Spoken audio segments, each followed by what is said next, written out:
The Redmi Note 5 Pro also marks the global debut of Qualcomm's Snapdragon 636 processor, which means that it will be the first phone in the world to ship with this processor.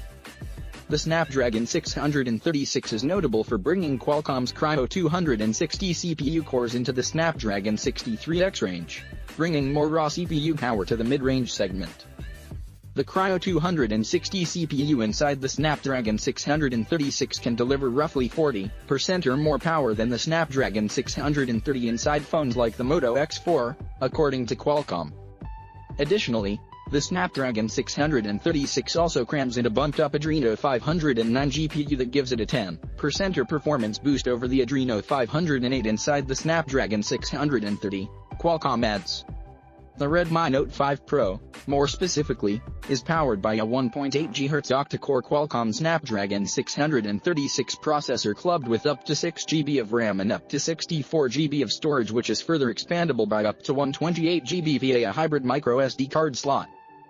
The dual-SIM phone runs Android 7.1.1 Nougat-based MIUI 9, and supports 4G LTE and VoLTE. The Redmi Note 5 Pro is also Xiaomi's second dual-camera phone in India.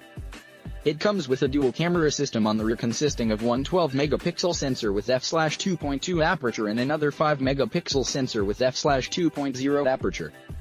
While the primary sensor has a 1.25 size to capture more light, the secondary sensor assists in portrait shots or photos with shallow depth of field. The setup is different from the one on board Xiaomi's Android One-backed Mi A01, where the secondary sensor, in addition to assisting in portrait shots, is also a telephoto lens. The dual-camera system, in the Redmi Note 5 Pro, further comes with phase detection autofocus. That will probably get such thin bezels on the smaller, and cheaper Redmi branded handsets as well. That's it. Thanks for watching, guys. Give a thumbs up button, and don't forget to subscribe.